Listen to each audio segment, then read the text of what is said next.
হাতে ডিভোর্সের চিঠিটা নিয়ে উকিলের চেম্বারে প্রবেশ করতে গিয়ে হঠাৎ থমকে দাঁড়ালো অর্ণি। পিছনে ফিরে এক পলক তার হাজব্যান্ড আরাফের দিকে তাকালো। আরাফ শান্ত চোখে তাকিয়ে আছে তার দিকে। দুজনের চোখাচোখি হতে একটা মুচকি হাসি দিয়ে অর্ণি আবার ফিরল সামনের দরজাটার দিকে। মুচকি হাসিটা একটু প্রশস্ত করে সে অ্যাডভোকেট শাহানার রুমে ঢুকে পড়ল। রুমে প্রবেশ করতে মিসেস শাহানা উঠে দাঁড়িয়ে সবিনয়ে অর্ণিকে বসতে অনুরোধ করলেন। মিসেস শাহানার অ্যাসিস্ট্যান্ট লিপি দ্রুত পায়ে এসে তাকে একটা চেয়ার এগিয়ে দিল। সেও ধন্যবাদ বলে চেয়ারটাতে বসতে বসতে মিসেস শাহানাকে বলল, আপনার নিশ্চয়ই মনে আছে ডিভোর্সের জন্য দরখাস্ত করেছিলাম, তারা আমাকে একটা চিঠি পাঠিয়েছেন। এ বলে তার হাতে থাকা খামটা মিসেস শাহানার সামনে থাকা টেবিলে রাখলেন। মিসেস শাহানা চিঠিতে হাতে নিয়ে একবার পড়লেন, তারপর বিচলিত কণ্ঠে বললেন, ম্যাম, আপনি কি এখনও আপনার সিদ্ধান্তে অটল? মানে আপনি কি সত্যি সত্যি ডিভোর্স চাইছেন? মিসেস শাহানার কথায় অর্ণিতার দিকে একবার তাকালো। মুচকি হাসির রেখাটা আবারও মুখে এনে বলল, আমি আমার সিদ্ধান্তে অটল বলেই তো আপনার কাছে এসেছি। যদি সিদ্ধান্ত বলতে পেরতাম তাহলে তো নিশ্চয়ই হানিমুনে যাওয়ারই প্ল্যান করতাম, তাই না?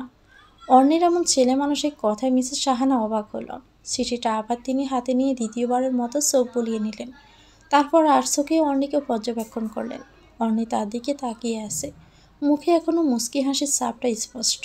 শুধু এখন নয়, মিসেস শাহানার সাথে যতবারে অর্ণির দেখা হয়েছে সবসময় তিনি অর্ণির মুখে মুচকি হাসির একটা ঝলক দেখতে পায়। কেমন জানি এক রহস্যময় হাসি, কখনো যেন সেই হাসিটা বন্ধ হওয়ার নয়। হাসিটা দেখে মিসেস শাহানা মনের মধ্যে সাহস জোগালেন। একটু ইতস্ত করে বললেন, যদি কিছু মনে না করেন একটা কথা বলি। একটা কেন, হাজারটা কথা বলতেই পারেন, আই ডোন্ট মাইন্ড। তার কথায় মিসেস শাহানা সাহসটা আরেকটু বাড়ল। গোছানো ভাষায় বললেন, মানুষ হিসেবে আমরা সবাই সম্পর্কের বেড়া চালে আবদ্ধ। এক ঘরে যখন দুজন মানুষ নতুন করে জীবন শুরু করে তখন বিভিন্ন বিষয়ে মনোমালিন্য হতেই পারে। সময়ের সাথে সাথে সম্পর্ক দৃঢ় হলে ধীরে ধীরে মেলামেশা হয়ে যায়, তবে একটু অপেক্ষা করতে হয়। এখন আপনি যদি অপেক্ষা না করে বিয়ের 6 মাসের মাথায় ডিভোর্স চান তাহলে কিভাবে হয় বলুন? আমার দৃষ্টিতে আপনি একজন ম্যাচিওর মানুষ। আপনার হাতে আমাদের জেলার পুরো বিচার বিভাগ ন্যস্ত। আপনার তো সিদ্ধান্ত নেওয়ার আগে দুবার ভাবা উচিত। মিসেস শাহানার কথায় অর্ণি শব্দ করে হাসল। একটু পর হাসি থামিয়ে বলল, আমাদের বিয়ের এখনও 4 মাস চলছে, 4 মাস হতে আরও বিস্তর সময় বাকি আছে।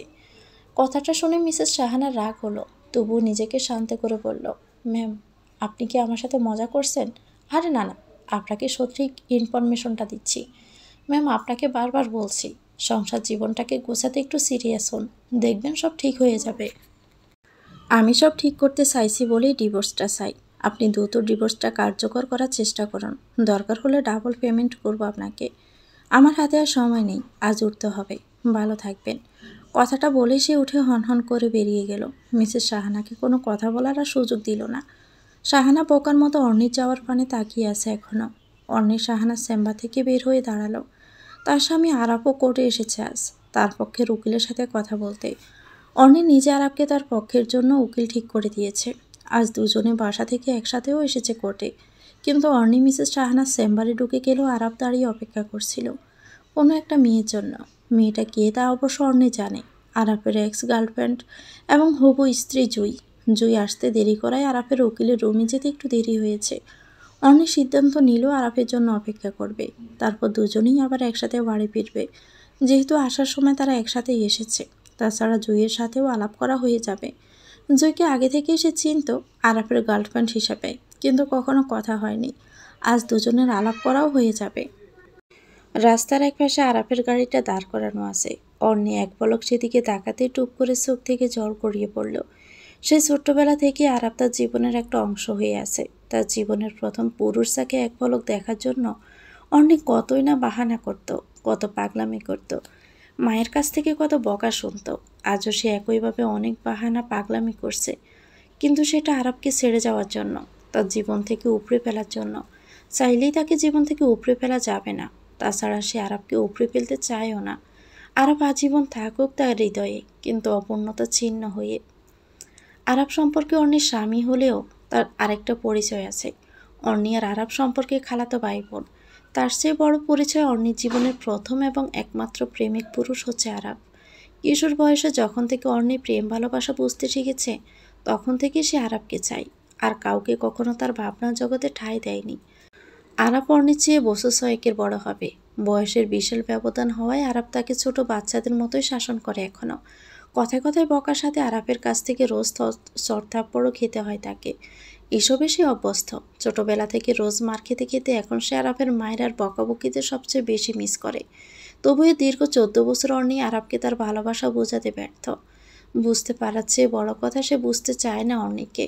কারণ শুধু একটাই, অর্ণি যেমন মনে প্রাণে আরাপকে চায়, আরাপও তেমন মনে প্রাণে জুইকে চায়। জুই ছাড়া সে কিছুই বোঝে না, এমনকি নিজেকেও না। চোখের নোনা জল গাল বেয়ে গড়িয়ে পড়ছে এখনও। হাতে থাকা টিস্যু দিয়ে বারবার চোখ মুছতে আসে সে।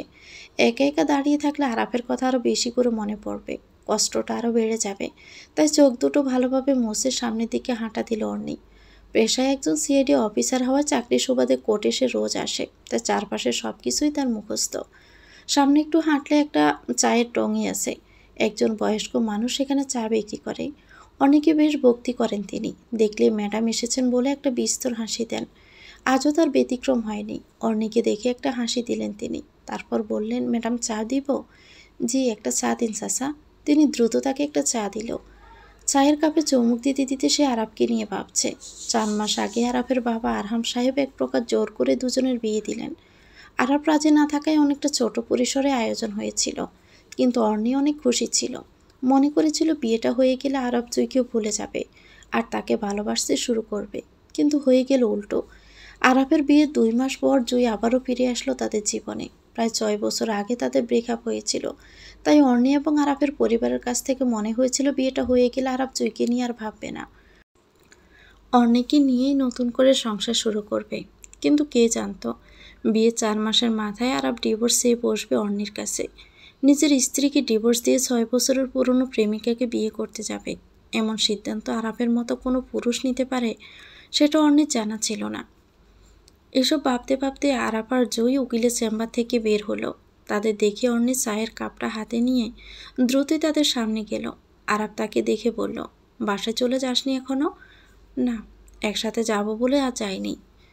তখনই জুই আরাপকে প্রশ্ন করল, এই মেয়েটাকে? আরাপ জুইয়ের প্রশ্নেই একটু থামল, তারপর বলল, ও আমার কাজিন। আরাপের মুখ থেকে কাজিন শব্দটা শুনে অর্ণি ছলছল চোখে তার দিকে তাকালো, কিন্তু আরাপের দৃষ্টি অন্যদিকে। তা দেখে সে নিজেকে কন্ট্রোল করে মুখে হাসির রেখা ফুটিয়ে বলল, হাই ভাবি, কেমন আছেন? জুই তার প্রশ্নের জবাব না দিয়ে আরাপকে উল্টো প্রশ্ন ছড়ে দিল, তোমার কাজিন মানে তোমার বউ নাকি? কথাটা শুনে আরাপ এবং অর্ণি দুজনেই ব্যাপারচাকা খেয়ে গেল। আরাপ অর্ণির দিকে রাগী দৃষ্টিতে তাকালো একবার, তারপর বলল, হ্যাঁ। জুই একবার অর্ণিকে উপর থেকে নিচ পর্যন্ত পর্যবেক্ষণ করল, গলার স্বর শক্ত করে বলল, কেমন আছি তা তো তুমি বেশ ভালো করেই জানো, তাহলে আবার জিজ্ঞেস করার কি দরকার? অর্ণি আবারও জুইয়ের কথায় ব্যাপারচাকা খেয়ে গেল। মানুষের সাথে দেখা হলে কেমন আছে জিজ্ঞেস করাটা তো দোষের কিছু নয়। আর তাছাড়া বিয়েটা তো দোষের কি? সে তো জানতো জুই আরাপকে 6 বছর আগে ছেড়ে চলে গেছে। তাহলে বিয়ে করতে আপত্তি কোথায়? আর যদি আরাপকে বিয়ে করা অবস্থায় জুই আর আরাপের রিলেশন থাকতো, তখন না হয় তার দোষ হতো। জুইয়ের কথার অনেক জবাব অর্ণির কাছে থাকলেও সে চুপ করেই থাকলো। একটু হেসে বলল, ভাবি, আপনাকে কোনো চিন্তা করতে হবে না। আমি কখনোই আপনাদের মাঝে থাকবো না। তাই আমাদের মাঝে থাকবে না তুমি? বেশ, তাহলে ডিভোর্সটা তাড়াতাড়ি করেই ফেলো। আর তোমার তো নিজের বাড়ি আছে। যে সম্পর্কের কোনো অস্তিত্ব নেই, সেই সম্পর্ক বজায় রাখার কোনো জন্য আরবদের বাসায় থাকার কোনো দরকারও নেই। তুমি এখন থেকে তোমাদের বাসায় থাকবে, ঠিক আছে? অর্ণি আর কিছুই বলল না, শুধু ঠিক আছে বলে মাথা নাড়ালো। আসলেই তো, জুই ঠিক কথাই তো বলেছে। শুধু শুধু সে কেন কোনো কারণ ছাড়াই সে আরবদের বাসায় থাকে? আরব তো তাকে স্ত্রীর মর্যাদা দিবে দূরের কথা, একটু ভালো করে কথাও বলে না। সেখানে সম্পর্কের কথা ভাবা আর পরিচয় দেওয়া বোকামি ছাড়া তো আর কিছুই নয়। আরাপ অর্ণির দিকে না তাকিয়ে গম্ভীর গলায় বলল, তুই বাসায় চলে যা, আমরা একটু ঘুরতে যাব। একা তো যেতে পারবি? যেহেতু রোজই আসিস, না হয়তো ড্রাইভারকে ফোন দিয়ে বল গাড়ি নিয়ে আসতে। অর্ণি ছোট গলায় বলল, হ্যাঁ পারবো, ড্রাইভারকে আসতে হবে না। আরাপ আর অর্ণিকে কিছুই বলল না। চলো জুই, বলে তারা দুজনে হাঁটা দিল। অর্ণি এক পলক সেদিকে তাকিয়ে থাকলো। কত সুন্দর দুজনকে মানিয়েছে, কিন্তু সে মাঝে কাটা হয়ে আছে। হয়তো তার সাথে আরাপকে আরও বেশি মানাতো, কিন্তু আরাপ তা বুঝতেই পারছে না বা বুঝতে চাইছেও না। আসলেই ওদের মাঝখান থেকে সরে যাওয়াই উচিত। এসব ভাবতে তার গাল বেয়ে দিয়ে জল গড়িয়ে পড়ল। কিন্তু সে কান্না করতে চাইল না। সবাইকে দেখাতে চায় সে খুবই ভালো আছে এবং হাসি মুখে আরাফকে মুক্তি দিচ্ছে। তাই তো সবসময় মুখে হাসি ফুটিয়ে রাখে। আরাফের গাড়ি চলে গেল আর অর্ণি সেদিকে তাকিয়ে আছে। কয়েক মিনিট সেখানে দাঁড়িয়ে থেকে সে চাওয়ালার কাছে গেল। তাকে চায়ের কাপটা টাকাটা দিয়ে হাঁটা শুরু করলো। রাস্তার মোড়ে এসে একটা রিক্সা নিল। গন্তব্য তার অফিসের উদ্দেশ্য। আরবকে বলতে সে সবসময় নিজের কাজের মধ্যেই ডুবিয়ে রাখে, তবুও যেন হেরে যায় সে। তবে এতে করে একটা উপকার হয়, তার কাজটা সে ভালোভাবে করতে পারে, ফলে প্রমোশনটা তাড়াতাড়ি হবে। সকাল গড়িয়ে প্রায় সন্ধ্যা হয়ে গেছে। অর্ণি এখনও ব্যস্ত সময় কাটাচ্ছে অফিসে। নতুন একটা কেসের তদন্ত তার হাতে পড়েছে, তাই অনেকটা প্রেশারের মধ্যে আছে সে। হঠাৎ টেবিলে থাকা ফোনটা কেঁপে উঠলে সেদিকে তাকায়। আরাফ ফোন করেছে তাকে। ফোনের স্ক্রিনে আরাফের নামটা দেখে খানিকক্ষণ ব্রু কুঁচকে তাকিয়ে থাকলো। তারপর রিসিভ করলো। আরাফ গম্ভীর গলায় প্রশ্ন করলো, কোথায় তুই? আমি অফিসে। বাসায় আয় তাড়াতাড়ি, তোর সাথে কথা আছে। কোনো সমস্যা হয়েছে? না, দ্রুত আয়। ওকে। আরাফ সাথে সাথে ফোনটা কেটে দিল। অর্ণি ফোনটা হাতে নিয়ে কিছুক্ষণ ভাবলো, আবার কি হয়েছে? এত তাড়াতাড়ি বাসায় যেতে কেন বলেছে আরাফ? তার ভালোর জন্যই তো সে এত কিছু করছে, তাহলে নতুন করে আবার কিসের ঝামেলা হবে? তার সহকর্মী নন্দিনীকে কয়েকটা কাজ দিয়ে সে দ্রুত পায়ে বের হলো। নিচে গাড়িটা রাখা ছিল, তাই আর গাড়ি খোঁজাখুঁজি করে এক্সট্রা প্যারা নিতে হয়নি। গাড়িতে উঠে ড্রাইভারকে বলল, আঙ্কেল বাসায় যাব, চলুন। ড্রাইভারও আচ্ছা মা বলে গাড়ি স্টার্ট দিল। অর্ণির মনের মধ্যে শুধু একটাই কষ্ট, আশেপাশে সবাই তাকে খুব ভালোবাসে। কাছের মানুষ হোক, দূরের মানুষ হোক, আবার এলাকাবাসী হোক, সবাই তাকে খুবই ভালোবাসে।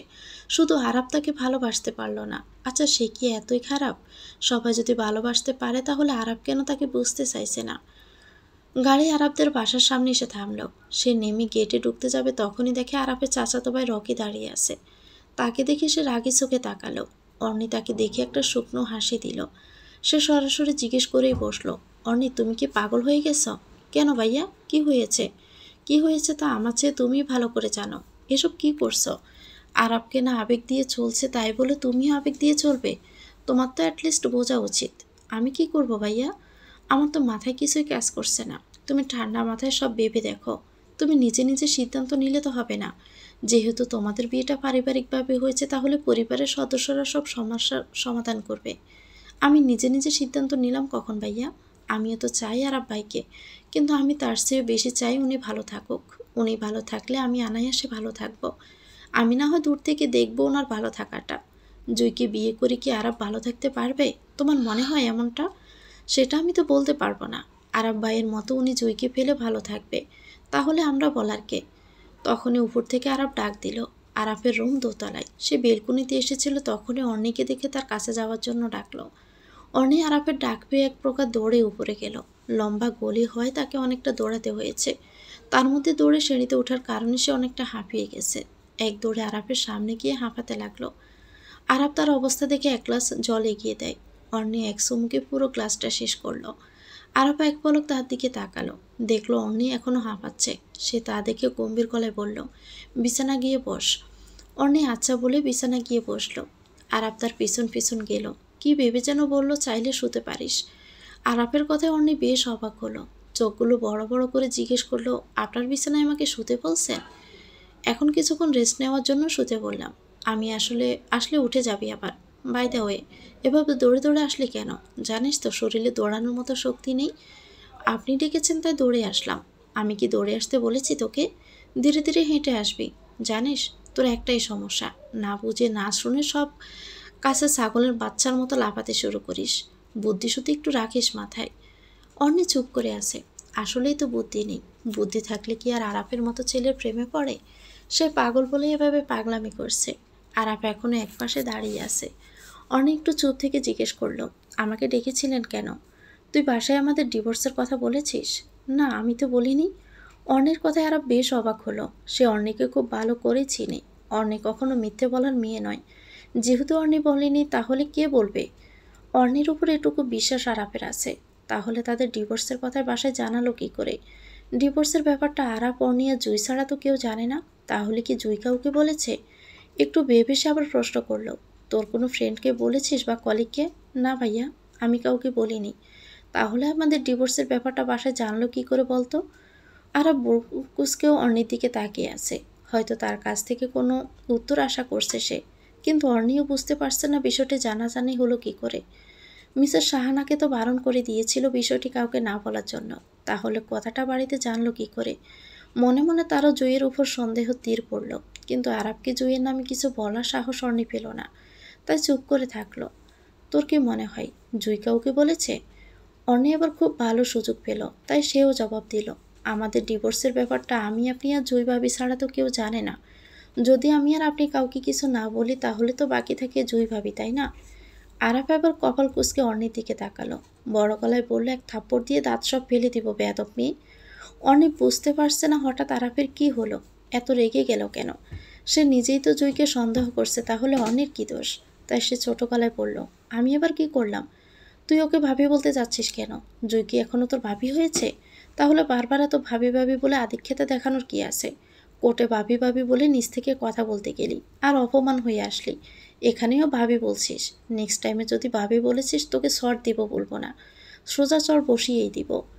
অর্ণি এবার অবাকের চরম লেভেলে গিয়ে পৌঁছালো, তাই কিছু বুঝতে না পেরে প্রশ্ন করলো, আমাদের ডিভোর্সটা হয়ে গেলে তো আপনারা বিয়ে করবেন, তাই না? তখন তো উনি আমার ভাবিই হবে।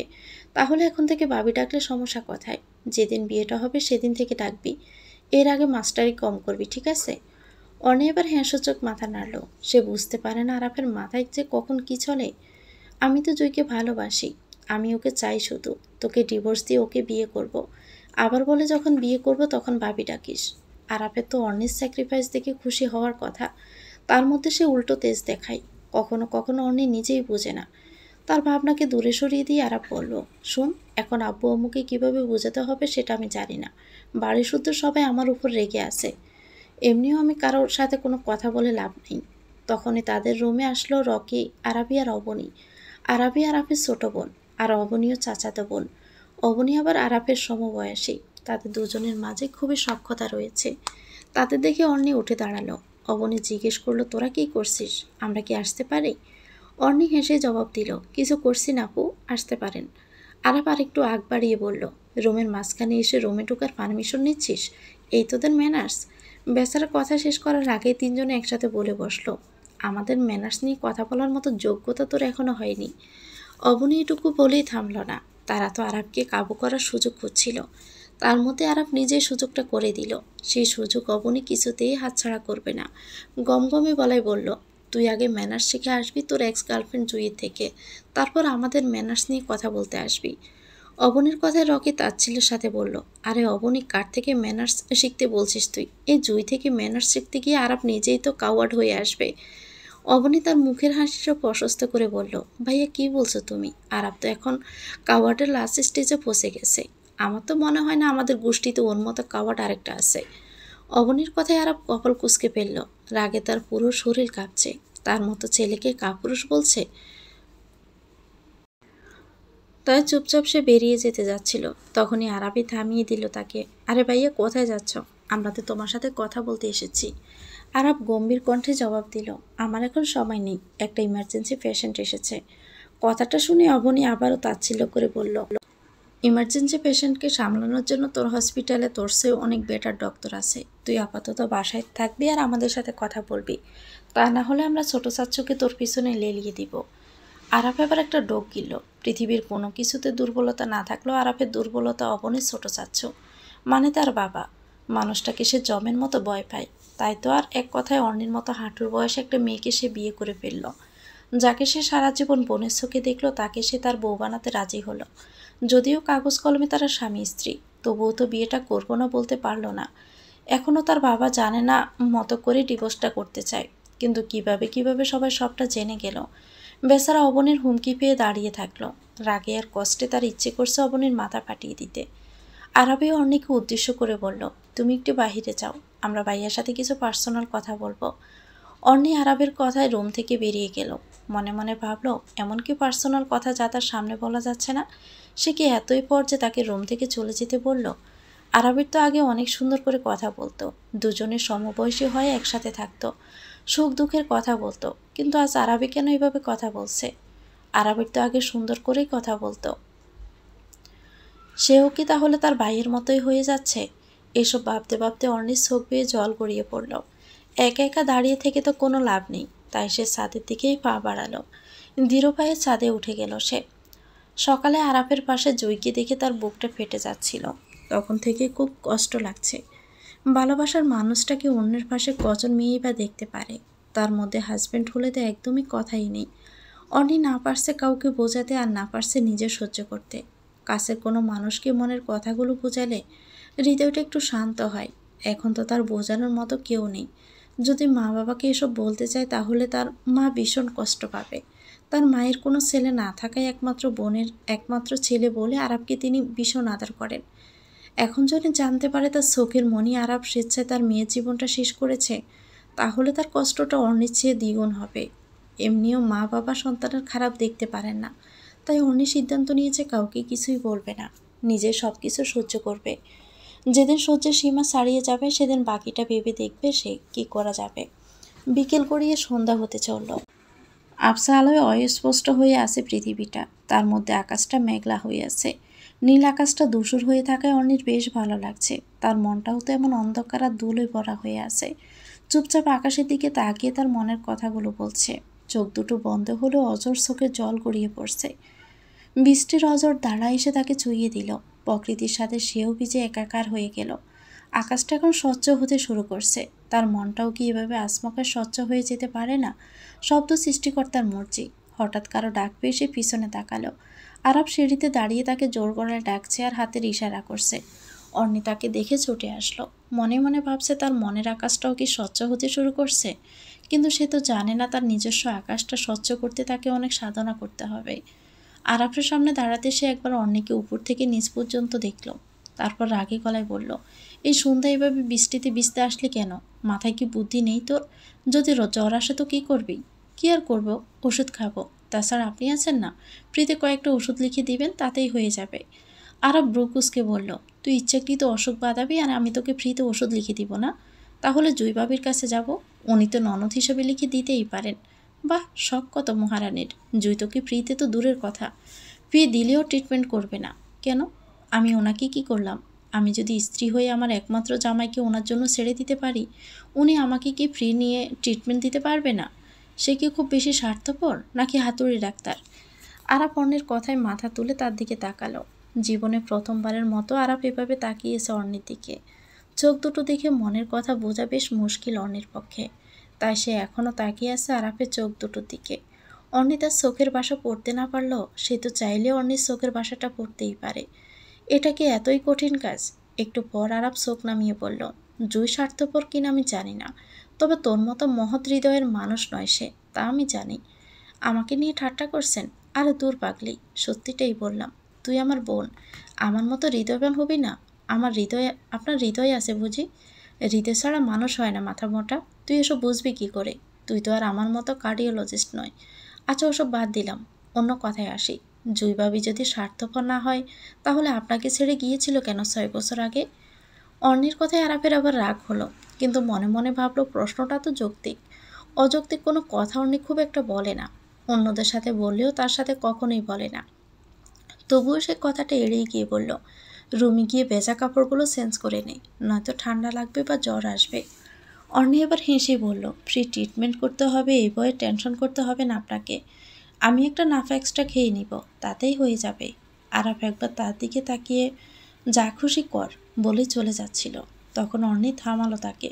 একটা রিকোয়েস্ট করি, বলে ফেল তাড়াতাড়ি। যতদিন আমাদের ডিভোর্সটা হচ্ছে না ততদিন অন্তত আমাকে বোন বলে সম্বোধন করবেন না, এতে মানুষজন হাসাহাসি করবে।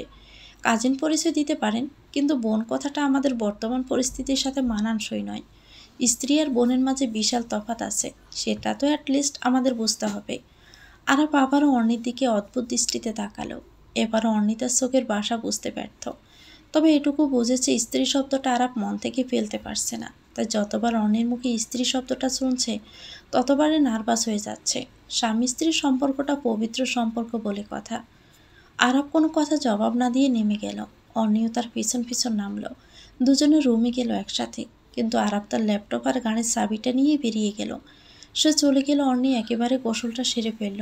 বৃষ্টির মধ্যে ভিজেছে আবার গোসলও করেছে, তাই তার খুব শীত লাগছে।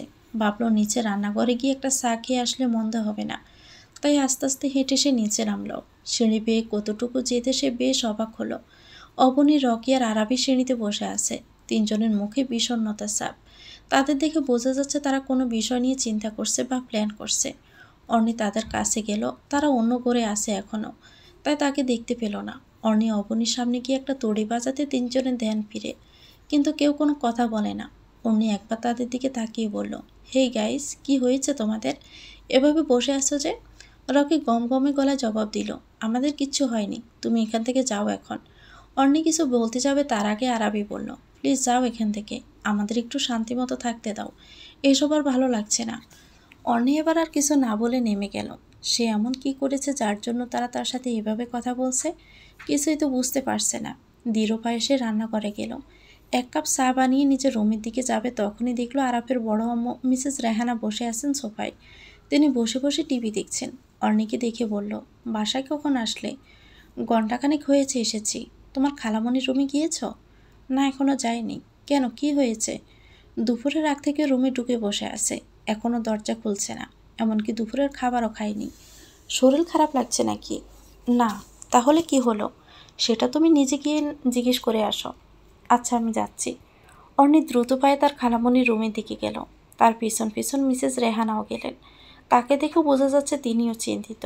যৌথ ফ্যামিলি হওয়ায় দুই জায়ের একসাথে ওঠা বসা, দুজনে মিলেমিশে থাকেন খুব, চিন্তা হওয়াটাই স্বাভাবিক।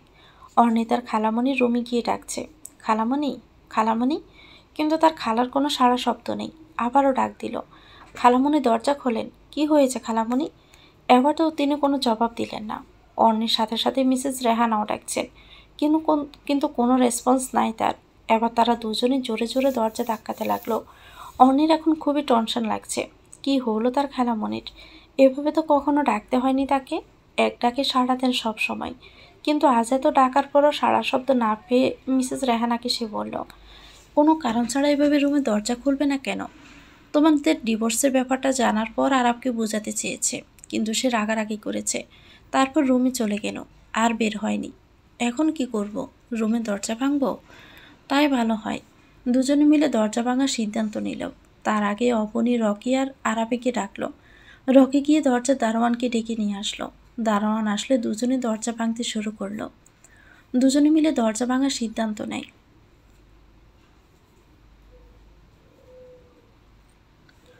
দরজা ভেঙে তো সবাই অবাক হয়ে গেল। আরাফের মা মিসেস আরমিন রহমান বিছানায় পড়ে আছেন উপুর হয়ে। বিছানা জুড়ে বমি আর রক্তের ছাপ আছে। সবাই দৌড়াদৌড়ি করে তাকে তুলল, কিন্তু তিনি অজ্ঞান হয়ে আছেন। তারপর রকি তাকে কোলে নিয়ে গিয়ে গাড়িতে তুলল। সবাই পিছনে গেল। দ্রুত গাড়ি চলছে। গন্তব্য কাছের হসপিটালটা, যেখানে আরাফ আছে। আরাফি আরাফকে ফোন দিতে চাইলে রকি তাকে বারণ করলো। যার জন্য এই অবস্থা হয়েছে তাকে ফোন করে বলার কোনো দরকারই নেই। আরাফের তো বোঝা উচিত ছিল তার মায়ের অবস্থা। একে তো তিনি টেনশনে আছেন নিজের বোনকে কি জবাব দিবেন, সমাজকে কি জবাব দিবেন। তার মধ্যে আরাফ উল্টো রাগারাগি করল। একজন প্রেশারের রোগী কত টেনশন করতে পারে, আর তাই তো এই অবস্থা হলো। আজকে মিসেস আরমিনের এই অবস্থার জন্য শুধুমাত্র আরাফই দায়ী, আর তাই তাকে কিছু জানাতে হবে না। আরাফের বাবা অফিসে ছিলেন। আরাফি আরাফকে ফোন দিতে না পেরে তার বাবা জনাব রাশেদ সাহেবকে ফোন দিলেন। তিনি তার স্ত্রীর শারীরিক অবস্থার কথা শুনে অনেকটা ঘাবড়ে গেলেন। জোর করায় বললেন, আরাফের হাসপাতালে তোমার আম্মুকে কিছুতেই নিয়ে যাবে না, অন্য হাসপাতালে নিয়ে যাবে, ওর মুখ আমরা দেখতে চাই না। আরাফি অনেক কান্না করছে, তাই কথা বলতে পারছে না।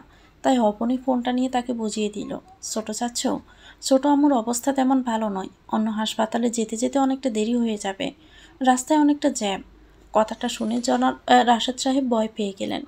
এখন তো আর কোনো উপায় নেই, আরাফের হাসপাতালে নিয়ে যেতে হবে। তাই তিনি ছোট গলায়, আচ্ছা নিয়ে যাও, আমি আসছি বলে ফোনটা কেটে দিলেন। অর্ণি চুপচাপ তার খালামণির মুখের দিকে তাকিয়ে আছে। অনেক কান্না করেছে সে, মনে হচ্ছে সব কিছুর জন্য সেই দায়ী। তার প্ল্যান ছিল ডিভোর্সের বিষয়ে কাউকে কিচ্ছু বলবে না। চুপি চুপি ডিভোর্সটা হয়ে গেলে সে অথবা আরাফ যে কোনো একজন বিদেশে চলে যাবে, আর অন্যজন যে কোনোভাবে পরিস্থিতি সামাল দিবে। কিন্তু সে কি জানে সবাই বিষয়টা জেনে যাবে, আর এমন একটা অপ্রত্যাশিত পরিস্থিতি হয়ে যাবে। এমন একটা পরিস্থিতিতে কাকে দোষ দিবে তা সে বুঝতে পারছে না, নিজেকে নাকি আরাফকে নাকি জুইকে। আরাফের বাবাকেও তো দোষ দেওয়া যায়। এসব ভাবতে ভাবতে হসপিটালে পৌঁছালো তারা। গাড়ি থেকে নেমে সবাই মিলে মিসেস আরমিনকে ইমার্জেন্সিতে নিয়ে গেল। সেখানে দায়িত্বরত চিকিৎসক আরাফের বন্ধু ডাক্তার তামিম। সে তাদেরকে চিনতে পেরে দ্রুত গেল। প্রাথমিকভাবে সে একবার চেক করলো, কিন্তু পরিস্থিতি তার কাছে ভালো মনে হচ্ছে না। তাই নার্সকে বলল, সিনিয়র চিকিৎসককে ফোন দাও। নার্সটা ওকে স্যার বলে ফোন দিতে লাগলো। আরেকজন নার্স তামিমের মুখ থেকে আরাফের মা কথাটা শুনেই চলে গেল আরাফকে ডাকতে, কিন্তু কেউ তা জানে না। এদিকে তামিম সবাইকে বাহিরে গিয়ে স্পেস করতে বলল, তাই সবাই এক প্রকার বাধ্য হয়ে ইমার্জেন্সি রুম থেকে বের হয়ে গেল। বাহিরে একটা জায়গায় 4 জনে দাঁড়িয়ে আছে, শুধু মিসেস রেহানা থাকলেন আরাফের মায়ের সাথে। নার্সটা গিয়ে আরাফকে বলার সাথে সাথে সে দৌড়ে আসলো ইমার্জেন্সি রুমে। রুমের সামনে অন্যরা সবাই দাঁড়িয়ে থাকে, তারা তাকে দেখতে পেল। তাকে দেখে আরাফই থামিয়ে দিল। তুই কোথায় যাচ্ছিস? আরাফ দ্রুত আশায় তাদের দেখতে পায়নি এতক্ষণ। হঠাৎ আরাফির গলা শুনে সে তাকালো। অবাক হয়ে বলল, কেন? আম্মুর ওখানে যাচ্ছি আর কি। তুই আম্মুর কাছে যাবি না। আমি আম্মুর কাছে যাব কি যাব না সেটা তুই বলার কে? এ বলে সে রুমে ঢুকে যাচ্ছিল, তখনই আরাফি তার সামনে গিয়ে দাঁড়ালো। তুই যেতে পারবি না মানে পারবি না। এত নিচে নিচে আম্মুর কাছে যাচ্ছিস কেন? হ্যাঁ, আম্মুর এখনো নিঃশ্বাস আছে, তাই নিঃশ্বাসটা সহ বন্ধ করে দিতে যাচ্ছিস? আরাফের কথায় আরাফের মেজাজ চরম পর্যায়ে খারাপ হয়ে গেল। রেগে গিয়ে বলল, এক থাপ্পড় দিয়ে দাঁত সব ফেলে দিব, বুঝতে পেরেছিস? রকি আবার কথা বলল, তোর সাহস একটু বেশি হয়ে যাচ্ছে না আরাফ? এত তেজ আমাদের দেখাতে আসিস না। ছোট চাচ্চু বলেছে তোকে দেখতে না দিতে, তাকে গিয়ে দেখা তোর সব তেজ। আরাফ ব্যাপার আরও অবাক হয়ে গেল। তার বাবা বারণ করেছে মানে সে কিভাবে ভিতরে যাবে? এতটুকু সাহস তার এখনো হয়নি, কিন্তু ইতস্ত করে বলল, আব্বু তো এখানে নেই, তোরা যেতে দিলেই তো হয়। আমাকে ট্রিটমেন্ট করতে হবে, এটা কি তোরা বুঝিস না? অবনী কথাটা শুনে তাচ্ছিল্যের হাসি দিল, তারপর হাসি থামিয়ে বলল, তুই তো বীর পুরুষ, তুই ট্রিটমেন্ট না করলে ছোট আম্মু আজীবন অসুস্থ থেকে যাবে, তোকে কি আটকানো যায়? আরাফ অবনীর কথায় তার দিকে তাকিয়ে বোঝার চেষ্টা করলো, সে কি সত্যি যেতে বলল নাকি আরাফকে অপমান করলো। রকি আর আরাফের দিকে তাকিয়েও একবার তাকালো। তাদের মুখ দেখে বোঝা যাচ্ছে অবনী তাকে ভদ্র ভাষায় অপমান করেছে। সবার মুখ থমথমে হয়ে আছে। তা দেখে আরাফ এবার অর্ণির দিকে তাকালো। এখন অর্ণি তার শেষ ভরসা। এরা 3 জন যেতে না দিলেও অর্ণি তাকে অবশ্যই যেতে দিবে এবং ওদেরকে রাজি করাবে। তাই সে অর্ণিকে উদ্দেশ্য করে বলল, এই অর্ণি, ওদেরকে একটু বোঝা না, আমি ভিতরে যাব, ওদেরকে বল আমাকে যেতে দিতে। অর্ণি আরাফের কথা শুনতে পায়নি, এমন করে দাঁড়িয়ে আছে। আরাফ ভাবলো অর্ণি শুনতে পায়নি, তাই সে অর্ণির দিকে গিয়ে আবারও বলল, অর্ণি, ওদেরকে বল আমাকে ভিতরে আম্মুর কাছে যেতে দিতে, আমার কিন্তু খুব টেনশন হচ্ছে। অর্ণি আবার জবাব দিল, আপনার বাবাকে গিয়ে বলুন, আমার এখানে কিছু বলার নেই। আরাফ তার দিকে রাগী দৃষ্টিতে তাকালো, তারপর বলল, তার মানে তোরা 4 জনই একই দলে আছিস? কেউ তার কথা জবাব দিল না। জবাব না পেয়ে সে আরেক দফা অপমানিত হলো। কোনো উপায় না পেয়ে সে হাসপাতালের দেওয়ালে হেলান দিয়ে দাঁড়িয়ে আছে। তখনই ইমার্জেন্সি রুম থেকে তার বন্ধু ডাক্তার তামিম বের হলো। আরাফ ছুটে গেল তার কাছে, রকিও পিছন পিছন গেল। দুজনেই একসাথে জিজ্ঞেস করলো, কি অবস্থা এখন? তামিম একটু থামলো, তারপর বলল, আন্টি স্ট্রোক করেছে, স্যার বলেছেন আইসিইউতে নিয়ে যেতে, তোরা দ্রুত শিফট কর। তামিম ভিতরে চলে যাচ্ছিল, আবার পিছন ফিরে বলল, তুই এখানে দাঁড়িয়ে আছিস কেন? ভিতরে আন্টির কাছে চল। তামিমের কথায় আরাফ নতুন একটা সুযোগ পেল। কেউ বারণ করার আগেই সে দ্রুত ইমার্জেন্সি রুমে প্রবেশ করতে যাবে। তখনই যমদূত মানে তার বাবা এখানে হাজির। জোর গলায় হুকুম দিলেন তিনি, আরাফ, তুমি ভিতরে যাবে না। কথাটা শুনে আরাফ এবং তামিম দুজনেই থেমে গেল। বাবার কথায় ধীরগতিতে দরজা থেকে সরে দাঁড়ালো সে। তামিম একবার তার দিকে তাকিয়ে ভিতরে চলে গেল। তার বাবাও তামিমের পিছন পিছন ভিতরে গেল। আর রকি হাসপাতালের রিসিপশনে গেল আইসিইউ বুক করতে। তামিমের সামনে তার বাবার এমন আচরণ তাকে আরও অপমানিত করলো। তার চোখ দুটো ছলছল করছে। একে তো মা অসুস্থ, তার উপর অপমানের পর অপমান। চোখের পলক ফেললেই জল গড়িয়ে পড়বে এমন অবস্থা তার।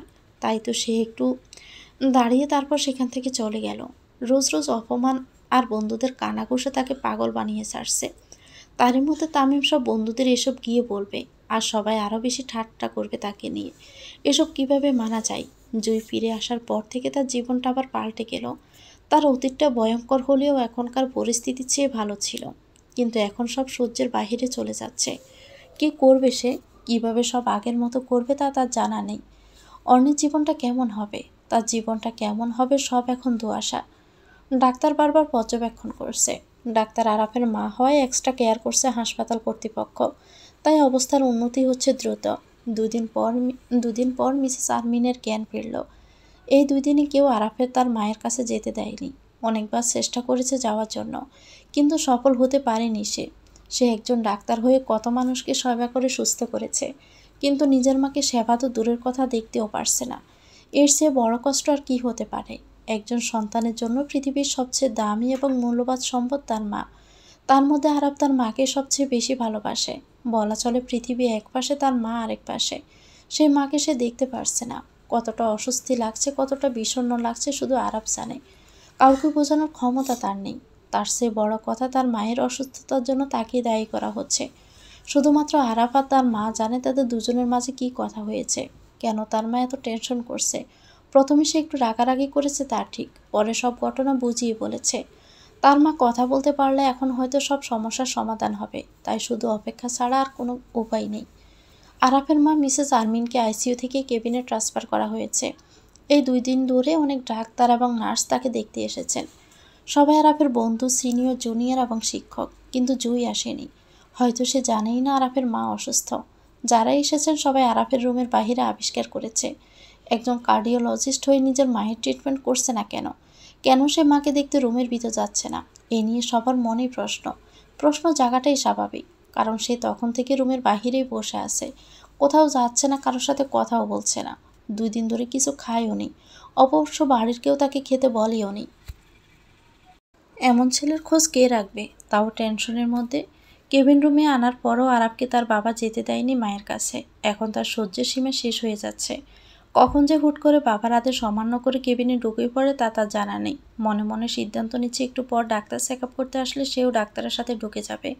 তার বাবা রেগে গিয়ে বড় যে দুটো সর দিবে। দৌড় যেহেতু করেছে, সর খেতে তার কষ্ট নেই, তাই মনের মধ্যে সাহস জমিয়ে কেবিনে প্রবেশ করার প্রস্তুতি নিচ্ছে। কিন্তু তার আশাকে নিরাশা করে দেওয়ার জন্য একটু পর ঘেটে গেল ঝামেলা। জুই এসেছে হাসপাতালে, এসেই সোজা আরাফের কাছে চলে আসলো। আরাফ তাকে দেখেও চুপচাপ বসে আছে, কিন্তু জুই এসেই হুকুম দিল, আরাফ চলো, কথা আছে তোমার সাথে। আরাফ জুইয়ের কথা একটু ইতস্ত করে উঠে দাঁড়ালো। এক পলক তার বাবার দিকে তাকিয়ে আরেক পলক অর্ণির দিকে তাকালো। অর্ণিও তাদের দিকে তাকিয়ে আছে, কিন্তু তার বাবার দৃষ্টি অন্যদিকে। তিনি ইচ্ছাকৃত অন্যদিকে তাকিয়ে আছেন। আরাফের সারা শব্দ না পেয়ে জুই আবারও বলল, দাঁড়িয়ে আছো কেন? চলো আমার সাথে। আমার আম্মু অসুস্থ, এখন যেতে পারবো না। জুই আরাফের কথায় তাচ্ছিল্যের হাসি দিয়ে বলল, তোমার মা অসুস্থ? তুমি তো সুস্থ আছো, তাই না? তাছাড়া তোমার মাকে দেখার জন্য এখানে অনেকেই আছেন, তারা দেখবে আর কি। আমার যেতে ইচ্ছে করছে না এখন।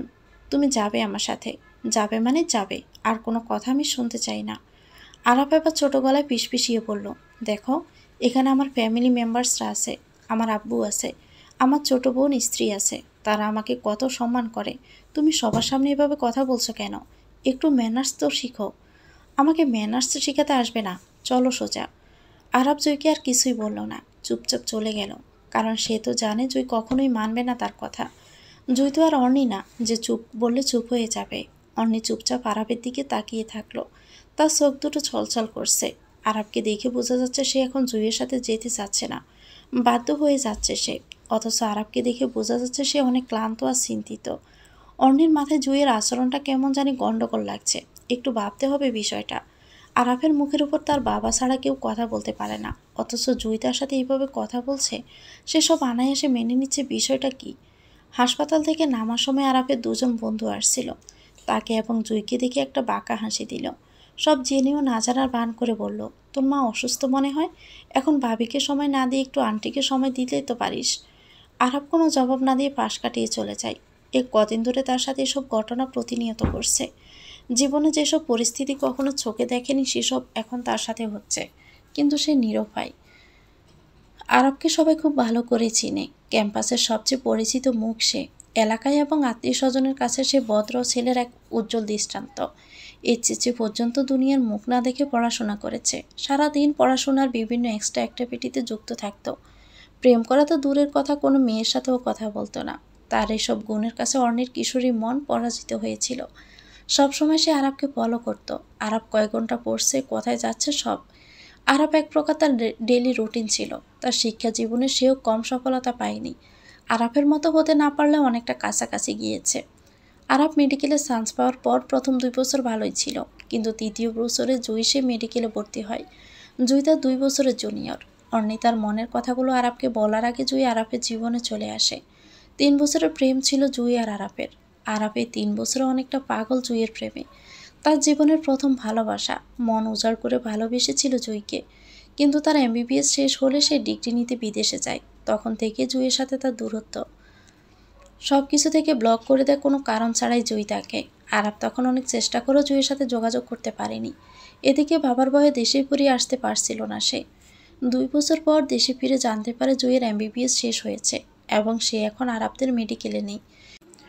দেশে এসে জুইকে না পাওয়ার পর থেকে আরাফ পাল্টে গেছে। তখন থেকে তার মা বাবা পরিবার তাকে বুঝিয়েছে অন্যত্র বিয়ে দিতে চেয়েছে, কিন্তু তারা একটাই কথা, সে কখনো অন্য মেয়েকে ভালোবাসতে পারবে না, শুধু জুইকে চাই। অন্য মেয়েকে সে জুইয়ের অধিকার দিতে পারবে না, তাই সে বিয়েও করবে না। তার বিশ্বাস জুই একদিন ফিরে আসবে। দেশে আসার পর থেকে বিভিন্ন মেডিকেলে গিয়ে খোঁজ করছিল, কিন্তু জুইকে সে কোথাও খুঁজে পায়নি। তখন 6 বছর চেষ্টার পর এক প্রকার ব্যর্থ হয় সে, যখন জানতে পারে জুই তাদের মেডিকেলে থাকতে আরাফের এক ব্যাচমেটকে বিয়ে করেছিল। তার এক বন্ধু তাকে খবরটা বলেছিল। জুইয়ের বিয়ের খবরটা জানার পরে পরিবারের সদস্যদের চাপে সে অর্ণিকে বিয়ে করতে রাজি হয়। তবে বিয়ের সময় আরাফ সরাসরি বলে দিয়েছিল অর্ণির সাথে অ্যাডজাস্ট হতে তার সময় লাগবে, তাই তাকে সময় দিতে হবে, কারণ সে এখনও জুইকে ভালোবাসে। জুইকে বলতে একটু সময় লাগবে তার। তখন অর্ণি সহ দুই পক্ষের সবাই বিষয়টা মেনে নিয়েছে। অর্ণিও আরাফের কথা মতো তাকে অ্যাডজাস্ট হতে সময় দিয়েছে। আরাফও অর্ণির সাথে অ্যাডজাস্ট হওয়ার চেষ্টাই করেছে, কিন্তু বিয়ে 2 মাসের মাথায় আবার সব এলোমেলো হয়ে যায়। জুই ফিরে এসে আরাফের হাসপাতালে জয়েন করলো। তখন থেকে আরাফ আবারও জুইয়ের প্রতি দুর্বল হয়ে যায়। পুরনো প্রেম ফিরে আসায় সে কী করবে বুঝতে পারছে না। অর্ণির সাথে অ্যাডজাস্ট হওয়ার তো দূরের কথা, উল্টো সে অর্ণিকে সহ্যই করতে পারছিল না। 2 মাস প্রচেষ্টার পর অর্ণি ব্যর্থ হয় আরাফকে ডিভোর্সের সিদ্ধান্ত নিল।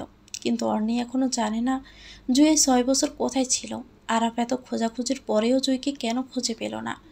বিয়ে 2 মাসের মাথায় জুই আবার আরাফের জীবনে ফিরে আসলো কেন?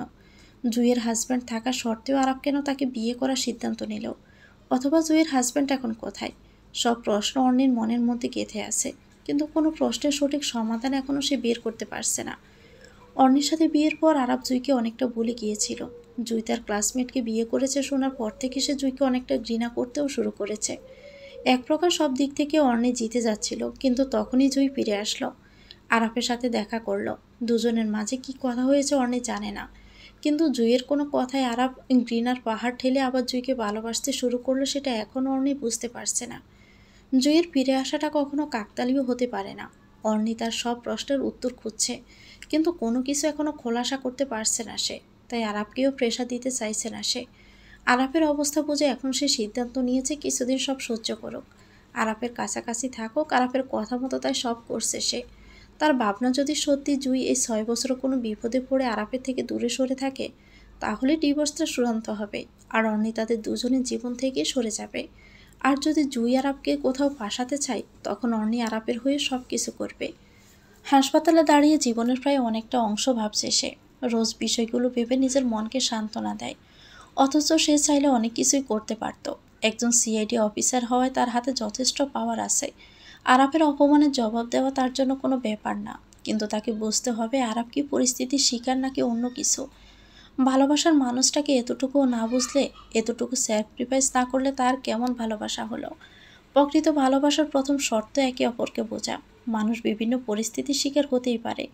ভালোবাসলে মনে সাহস নিয়ে সব কিছুর সমাধান করে যাওয়া, ছেড়ে যাওয়া কখনো ভালোবাসা হতে পারে না। তাই তো হাজারো মানুষ পরিস্থিতি বুঝে দূর থেকে ভালোবেসে যায়, কিন্তু অর্ণি আরাফের কাছে চলে না আসায় কিছুদিন সহ্য করলো সব। একটু ভেবে অর্ণি তার একজন সহকর্মীকে ফোন দিল। সে সিআইডি সদস্য রোমানা। কয়েক রিং পড়ার পর সে রিসিভ করলো। অর্ণি হেসে বলল, হাই রোমানা, কেমন আছো? জি ম্যাম, ভালো, আপনি কেমন আছেন? ভালো। একটা কাজ করতে হবে, দ্রুত একটা তথ্য দাও আমাকে। জি ম্যাম, শিওর। আমি একটা ফোন নাম্বার দিচ্ছি, ওটার লোকেশন ট্র্যাক করে আমাকে দাও। Okay ma'am. অর্ণি ফোন কেটে সিদ্ধান্ত নিল রোমানার লোকেশন দিলে সে সেখানে যাবে। তাকে দেখতে হবে কি হচ্ছে এসব। ইন্সপেক্টর রোমানা একটু পর তাকে ফোন ট্র্যাক করে লোকেশনটা পাঠিয়ে দিল। অর্ণি রোমানার মেসেজ পেয়ে অবনীকে বলল, আপু, আমার একটা কাজ আছে, আমাকে একটু বাহিরে যেতে হবে, তোমরা খালামণির খেয়াল রেখো। আচ্ছা যাও। ওকে, আসি তাহলে। অর্ণি তার খালামণির কেবিনে গিয়ে একবার দেখে আসলো। তিনি ঘুমাচ্ছেন, তাই আর তাকে ডাকলো না। তারপর দ্রুত পায়ে হাসপাতাল থেকে বেরিয়ে গেল। নিজের গাড়িটা সাথে নেয়নি সে। যদি তার গাড়িটা দেখে তাহলে চিনে ফেলবে তো, কারণ অর্ণি আরাবকে ফলো করতেই চাইছিল। আরাবকে নজরে রাখতে পারলে জুই ঠিকই ধরা খেয়ে যাবে, তাই এখন আরাব হচ্ছে তার মূল শিকার। কিন্তু আরাবকে তা বুঝতে দেওয়া যাবে না। যদি জানতে পেরে যায় তাহলে উল্টো অর্ণির উপরে সে রেগে যাবে। হাসপাতালের গেট থেকে একটা রিক্সা নিল অর্ণি। রোমানার দেওয়া লোকেশন হলো একটা রেস্টুরেন্ট। আরাফাত যাই করুক না কেন, তার মায়ের এই অবস্থায় সে কখনো একটা মেয়েকে নিয়ে রেস্টুরেন্টে যাবে না। তাই সে লোকেশন অনুযায়ী সে যাচ্ছে। কিন্তু রাস্তায় ভীষণ জ্যাম, কিছুতেই পথ পুরাচ্ছে না। অনেকক্ষণ অপেক্ষা করলো সে, কিন্তু এতে করে সময় আরও চলে যাচ্ছে। এখন যদি জুই আর আরাব চলে যায় ওখান থেকে, তাহলে তার সব প্রসেসটাই যেন বৃথা হয়ে যাবে। তাই তো ভাড়াটা মিটিয়ে সে রিক্সা থেকে নেমে গেল। রিক্সা থেকে নেমে এক প্রকার দৌড়ের গতিতে সে যাচ্ছে, কোনো দিকে না তাকিয়েই হাসছে। হঠাৎ অনেক কষ্টে কোনো রকমে রেস্টুরেন্টে পৌঁছালো সে। কিন্তু সে ঢুকতেই দেখলো জুই আর আরাব বেরিয়ে যাচ্ছে। জুই অনেকটা দ্রুত গতিতে বের হচ্ছে, আরাব আস্তে আস্তে হাসছে। কিন্তু জুই আরাবকে রেখে দ্রুত গতিতে নেমে তার গাড়িতে উঠে পড়ল। অর্ণি জুইয়ের কাণ্ডে অবাক হয়ে গেল। সে আসার সাথে সাথে জুই কেন চলে যাচ্ছে? তাছাড়া জুই জানলো কি করে অর্ণি তাকে ট্র্যাক করে এখানে এসেছে? অর্ণির এখন নিজের উপরেই নিজের রাগ হচ্ছে। ইচ্ছে করছে নিজের মাথাটা নিজেই ফাটিয়ে দিতে। এত ঝামেলা আর ভালো লাগে না তার। একবার মন চায় সব কিছু ছেড়ে দিয়ে সে তার মতো করে বাঁচুক, নতুন করেও স্বপ্ন দেখুক। কিন্তু চাইলেও সে পারে না আরাবকে ভুলতে। আবার ছুটে আসতে মন চায় আরাফের কাছে। কোনো এক অদৃশ্য টান যেন তাকে সবসময় আবদ্ধ করে রাখে আরাফের কাছে। খানিকক্ষণ সময় সে দাঁড়িয়ে থাকলো একপাশে। আস্তে আস্তে নিজেকে কন্ট্রোল করলো। একটু পর মাথায় আসছে একটা বড় ভুল করে ফেললো সে। রাগের বয়সের সেন্সে ছিল না জুয়ের গাড়ির নাম্বারটা নিতে। তখন তাকে ফলো করা কোনো ব্যাপারই হতো না। তাই আবারও ছুটল দ্রুত গতিতে। জুই এখনও বেশি দূর যায়নি। হয়তো সামনের জ্যামটাই ঠিকই সে আটকে যাবে, আর অন্যে তার গাড়ির নাম্বারটা নিতে পারবে। তাই রেস্টুরেন্টের গেট থেকে আরেকটা রিক্সা নিল সে। রিক্সাওয়ালা মামাকে বলল, মামা আপনি একটু দ্রুত চালান, আমার তাড়া আছে। তিনিও বেশ কষ্ট করছেন দ্রুত গতিতে চলার জন্য। অর্ণি ঠিকই আগের জায়গায় জ্যামে এসে আটকে গেল। তার মানে জুই এখনও আছে এখানে। সে তো আর উড়ে যেতে পারবে না। আবারও আগের মতো ভাড়াটা মিটিয়ে রিক্সা থেকে নেমে যায় সে। নেমে ধীর গতিতে হেঁটে হেঁটে সব গাড়ি পর্যবেক্ষণ করছে অর্ণি। কয়েকটা গাড়ি চেক করতে করতে জুয়ের গাড়িটা পেল। আস্তে আস্তে গিয়ে তার গাড়ির নাম্বারটা নিল সে। তারপর খুশি মনে আবারও হাঁটা দিল হাসপাতালের উদ্দেশ্যে। এই যাত্রায় একেবারেই সফল না হলেও ব্যর্থ তো আর হয়নি সে। মনে সাহস রেখে বাকি কাজগুলো করতে হবে এখন তাকে। হাসপাতালের পৌঁছানোর পর ইন্সপেক্টর রোমানাকে আবারও ফোন দিল অর্ণি। সে প্রথমে রিসিভ করেনি, হয়তো কোনো কাজে ব্যস্ত আছে এই ভেবে অর্ণি আর ফোনও দিল না।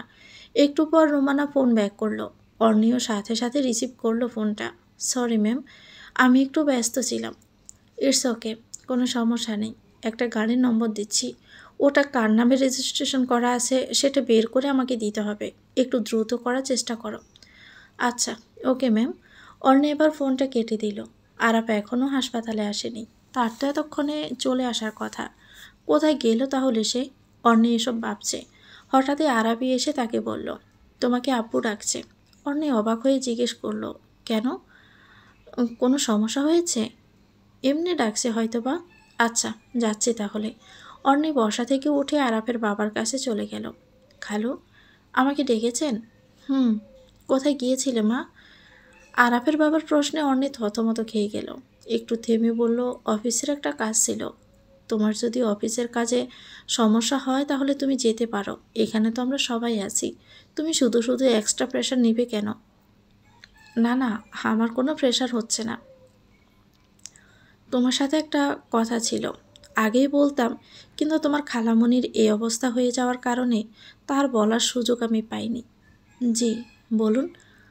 তুমি আর আরাফ দুজনে ম্যাচিওর, যথেষ্ট বোধশক্তি দুজনেরই আছে বলে আমি মনে করি।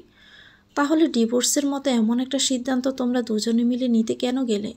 আমরা সবাই তোমাদের গুরুজন, আমাদের তো অন্তত একটা বার জানাতে পারতে। অন্য কী জবাব দিবে কিছুই বুঝতে পারছে না।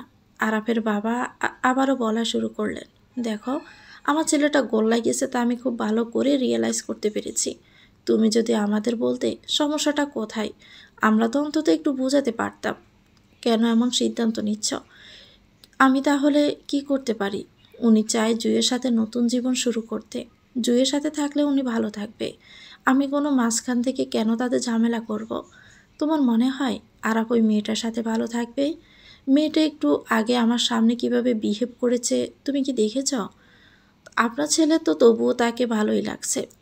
আত্মীয় স্বজন জানতে পারলে কি হবে জানতে পারো? অনেক কিছু বলতে যাবে, ঠিক তখনই একজন ডাক্তার এসে আরাপের বাবাকে ডাক দিল। তিনিও ডাক পেয়ে সোজা সেখান থেকে চলে গেলেন। অর্ণি একটু দাঁড়ালো সেখানে, তারপর আরবিরা যেদিকে আছে সেদিকে চলে গেল। তাদের পাশে গিয়ে বসতে দেখলো আরব বসে আছে একপাশে। হয়তো অর্ণিকে তার বাবা ডাকার পরে সে এসে পৌঁছেছিল। অর্ণি তাকে দেখে এক পলকে তাকালো। তার চোখে চিন্তা স্পষ্ট একটা ছাপ রয়েছে। অর্ণি বসতে আরব সামনে তাকালো। তাকে বসতে দেখে বলল, এই তোর সাথে আমার কথা আছে, চল আমার সাথে চল। আরাফের কথায় অর্ণি একবার তার দিকে তাকালো, আবার অন্যদের দিকে তাকালো। তারপর কি মনে করে যেন প্রশ্ন করলো, কোথায় যাব? তোকে আসতে বলেছি আর তুই আসবি, ব্যাস, এত প্রশ্ন করিস কেন? অর্ণি এবারে উঠে দাঁড়ালো। সে জানে আরাবকে মানানো তার পক্ষে সম্ভব নয়, তাই তো হার মেনে নেওয়াই ভালো। শান্ত গলায় বলল, আচ্ছা চলেন। আরাব উঠে একপাশে গেল আর অর্ণিও তার পিছন পিছন গেল। আরাব শান্ত গলায় বলল, তুই কি আমাকে ফলো করে রেস্টুরেন্টে গিয়েছিলি? আরাবের প্রশ্নে অর্ণি বেশ অবাক হয়ে যায়। আরাব জানলো কি করে এসব? সে তো আরাব দেখতেই পায়নি, এমন করে গিয়েছিল। আরাব তাকে দেখেনি সেটা অর্ণি শিওর। তাহলে আরাব জানলো কি করে? নিশ্চয়ই কেউ তাকে বলে দিয়েছে। অর্ণের কাছ থেকে কোনো উত্তর না পেয়ে সে আবারও প্রশ্ন করল, কী রে, আমি কি বলছি তুই জবাব দিচ্ছিস না কেন? না মানে হ্যাঁ, আমি একটা কাজে ওই দিকটা গিয়েছিলাম, আপনাকে ফলো করে নয়। সত্যি বলছিস? হ্যাঁ সত্যি বলছি। আপনি জানলেন কি করে? জুই ফোন দিয়ে বলল, তুই আমাদের ফলো করতে গিয়েছিস। জুই কি চোর যে তাকে আমি ফলো করব? আরব কথাটা জবাব দিল না, শুধু বলল, দেখিস উল্টাপাল্টা কাজ করে কোথাও ফেসে যাবি না। বয়স কম তোর, বুঝে শুনে তারপর কাজ করবি। অনে আর কিছুই বলল না, শুধু মাথা নাড়ল। আরাপ একবার তার দিকে তাকিয়ে চলে গেল। আবারও। আরাপ যত খারাপ হোক না কেন, তার একটা ভালো গুণ আছে। সে অনেককে অনেক বেশি বিশ্বাস করে, হয়তো নিজের চেয়েও বেশি।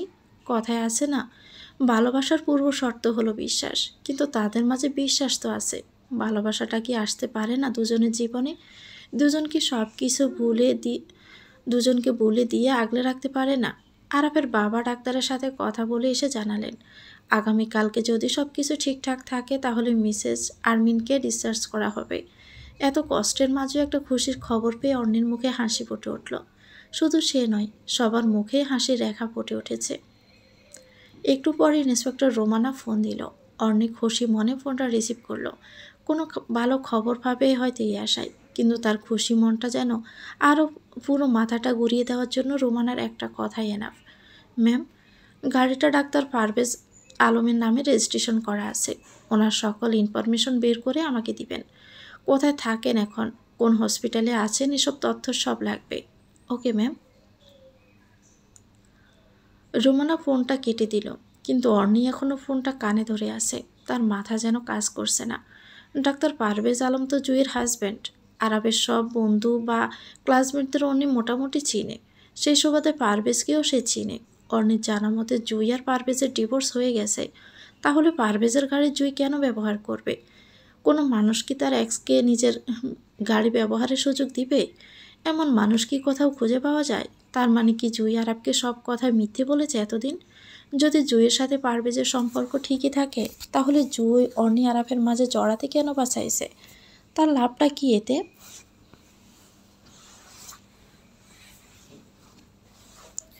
পরদিন সকালবেলা আরাফের মা মিসেস আরমিনকে হাসপাতাল থেকে বাসায় আনা হয়েছে।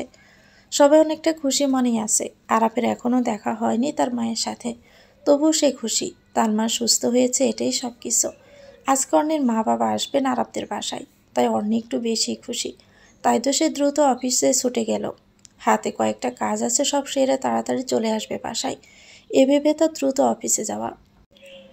অফিসে পৌঁছে ইন্সপেক্টর রোমানার সাথে দেখা হলো। রোমানা পারভেজের সম্পূর্ণ ইনফরমেশন দিয়ে একটা ফাইল রেডি করেছে অর্ণির জন্য। অর্ণিকে পেয়ে ফাইলটা জমা দিল সে। অর্ণি ফাইলটা তার ডেস্কে রেখে অন্য কাজে মন দিল। আগে অফিসের কাজগুলো তো শেষ করতে হবে, নিজের কাজটা সে পরে বাসায় গিয়েও করে নিতে পারবে। কিন্তু অফিসের কাজ তো দায়িত্বের মধ্যেই পড়ে, তাই হেয়ালি করলে তো আর হয় না। প্রায় 2 থেকে 3 ঘন্টা হলো। এতদিন নিয়মিত অফিসে না আসায় অনেক কাজ জমা হয়ে আছে, তাই এখনও কাজ শেষ হয়নি। হঠাৎই অর্ণির ফোনটা বেজে উঠল। স্ক্রিনে বাবার নামটা স্পষ্ট হয়ে আছে। হয়তো তারা আরবদের বাসায় এসে পৌঁছেছেন, তাই তো খুশি মনে ফোনটা রিসিভ করলো সে। কিন্তু তার বাবার গলার স্বরটা একটু অন্যরকম লাগছে আজ। শুধু চিন্তার ছাপ নয়, একটা রাগও স্পষ্ট আবিষ্কার করতে পেরেছে অর্ণি। গম্ভীর গলায় বললেন, কোথায় তুমি? আমি অফিসে। আমরা এসেছি তোমার খালামণির বাসায়। তুমি এসো। আচ্ছা, আসছি। অর্ণি আর অফিসে দাঁড়ালো না। নিশ্চয়ই কোনো ঝামেলা হয়েছে, তাই তো তার বাবা এইভাবে ডেকে যাচ্ছেন তাকে। এই ভেবে সে বসদের বলে রওনা দিল বাসার উদ্দেশ্যে। অফিস থেকে আসার আগে ডেস্কে গিয়ে রোমানা দেওয়া ফাইলটা ব্যাগে নিল সে। বাসা থেকে অফিসের খুব একটা বেশি দূরত্ব নয়, তাছাড়া জ্যাম না থাকায় মিনিট 10-এর মধ্যে সে আরবদের বাসায় পৌঁছে গেল। বাসায় ঢুকতে সে একটু ব্যাবাস্যাকাই খেয়ে গেল, কারণ বাড়ির ছোট বড় সবাই ড্রয়িং রুমে বসা। তার বাবা মা, বড় আপু, আরাফের মা বাবা, আরাফের বড় আম্মু, অবনী, আরাবি, আরাফ, রকি, সবাই। এমনকি বাসার কাজের লোকেরাও উকি দিচ্ছে একপাশে দাঁড়িয়ে দাঁড়িয়ে। নিশ্চয়ই কোনো আলাপ চলছে। অযথা কোনো কারণ ছাড়া তো সবাই এক জায়গায় এসে এত জড়ো হবে না। তাই সে পা টিপে টিপে সেদিকটাই গেল। অর্ণিকে দেখে তার বাবা রাগী দৃষ্টিতে তাকালো। গম্ভীর গলায় বললেন, ব্যাগপত্র গুছিয়ে নাও তাড়াতাড়ি, আমরা অপেক্ষা করছি। বাবার কথার আগামাথা অর্ণির মস্তিষ্কে কিছুই ঢুকছে না। হুট করে সে ব্যাগ গোছাবে কেন? আর ব্যাগ গুছিয়ে যাবে কোথায়? তাই বাবাকে প্রশ্ন করলো, ব্যাগ গোছাবো কেন? অর্ণির কথায় তার মা রেগে গিয়ে বললেন, তোকে বলেছে ব্যাগ গোছাতে, আর তুই রুমে গিয়ে গুছিয়ে আসবি, এত প্রশ্ন করিস কেন? কিন্তু আমি এখন কোথায় যাব? অযথা ব্যাগ গুছিয়ে কি হবে? কথাটা শুনে তার বাবা বলল, তুই বাড়ি যাবি, এখানে এত থাকতে হবে না। মানে? মানে হলো একটাই, তোর সাথে যেহেতু আরাপের ডিভোর্স হয়ে যাচ্ছে, তাহলে তুই কেন এখানে থাকবি? তোর বাবা এখনও বেঁচে আছে। এখানে যা যাবারের মতো পড়ে থাকার কোনো প্রশ্নই আসে না। চল, বাড়ি যাবি, ওখানেই থাকবি। অর্ণি তার বাবার কথায় বেশ অবাক হলো। তার মানে সবাই জেনে গেছে ডিভোর্সের ব্যাপারটা। কিন্তু সে চলে গেলে আরাপের কি হবে? সেই বা আরাপকে ছেড়ে কিভাবে থাকবে? রোজ দেখা না হলেও একবার তো শিওর আরাপের সাথে দেখা হয়, সামনে পড়লে একটু তো কথা হয়। এখন তো সবই বন্ধ হয়ে যাবে, দেখা তো দূরের কথা, কথাও হবে না আর। সে বাবার কথাগুলো শুনে ঠায় দাঁড়িয়ে আছে। তাকে এভাবে দাঁড়িয়ে থাকতে দেখে তার মা মিসেস অরেন রেগে গিয়ে বলল, এই তুই এখনও দাঁড়িয়ে আছিস কেন?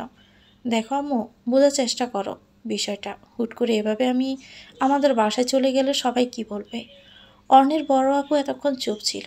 এখন আর চুপ থাকতে পারল না সে। শান্ত কণ্ঠে বলল, ডিভোর্স হয়ে গেলে সবাই কি বলবে? এখনও তাই বলবে।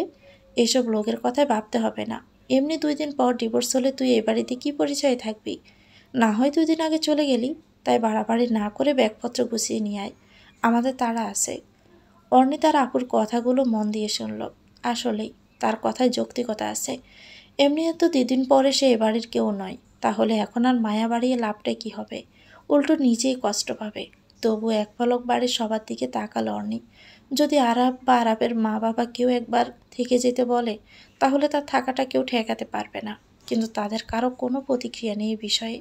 সবাই বোবা প্রাণীর মতোই চুপ করে বসে আছে। এমনকি আরাফের বাবাও একবারও বলল না, মেয়েটা আপাতত না হয় এ বাড়িতেই থাক, পরেরটা পরে দেখা যাবে। তাহলে কি আর থাকা যায়? চলে তো যেতেই হবে। ধীরুভাই অর্ণিতার মানে আরাফের রুমে গেল।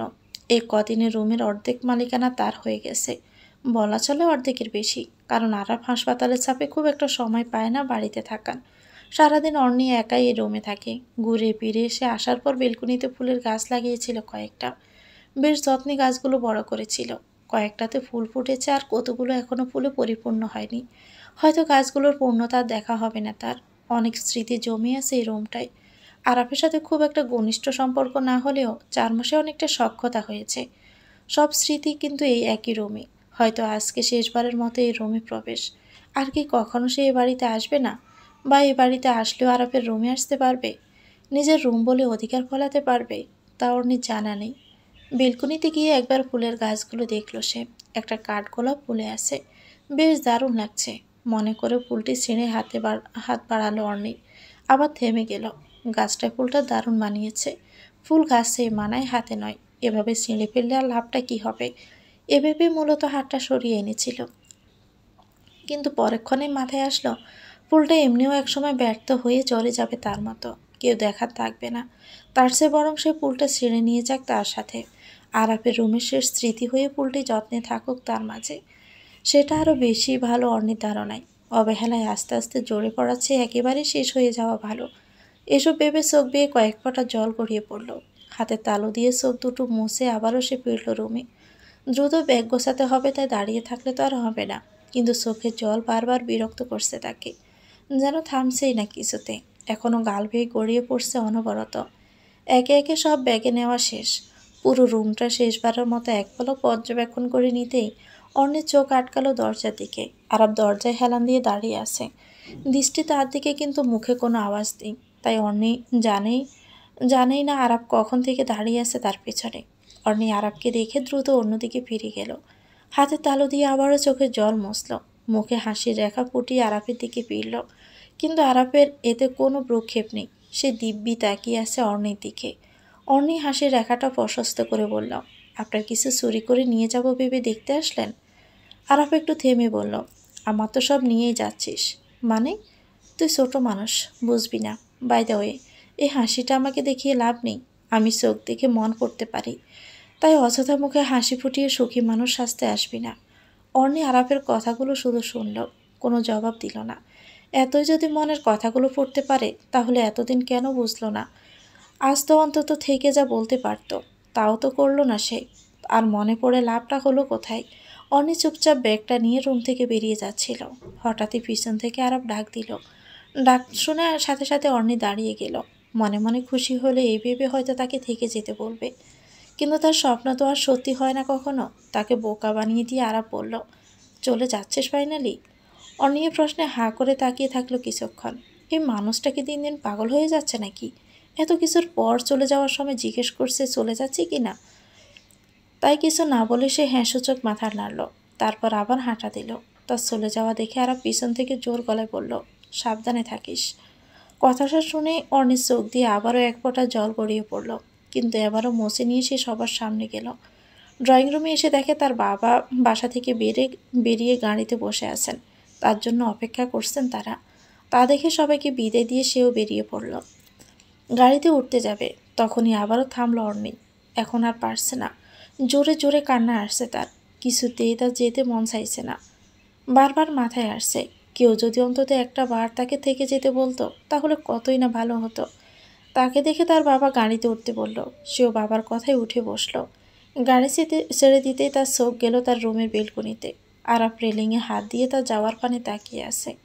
গাড়ি ছেড়ে দেওয়ায় অর্ণিতার চেহারাটি স্পষ্ট দেখতে না পেলেও এতটুকু আবিষ্কার করতে পেরেছে যে অর্ণিত চলে যাওয়াটা আরাপের মেনে নিতে কষ্ট হচ্ছে।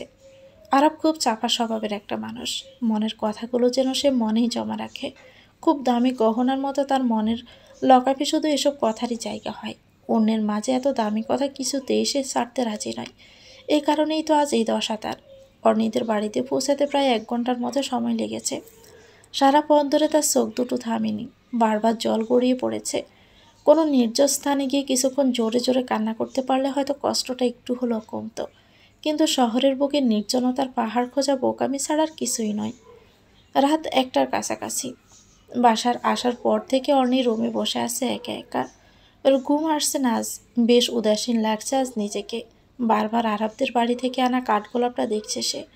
এই গোলাপের কাঁটা দিয়া যদি তার ব্যথাগুলো উপড়ে ফেলতে পারত, তাহলে হয়তো একটু নিস্তেজ লাগতো। তার হলো কোথায়? হঠাৎ পাশে থাকা ফোনটা বেজে উঠল। কেউ ফোন করেছে, কিন্তু এত রাতে কেউ ফোন করবে? দৃঢ় পায়ে উঠে গিয়ে ফোনটা হাতে নিল। স্ক্রিনে আরাব ভাই নামটা বাড়ছে। আরাব কেন তাকে এত রাতে ফোন দিবে? কোনো সমস্যা হয়নি তো? তো ভিউয়ার্স, গল্পটির নাম হচ্ছে অপেক্ষার বসন্ত। এটা গল্পের প্রথম অংশ। পরবর্তী অংশ পেতে চ্যানেলটিকে সাবস্ক্রাইব করে আমাদের সাথেই থাকবেন। আল্লাহ হাফেজ। আসসালামু আলাইকুম।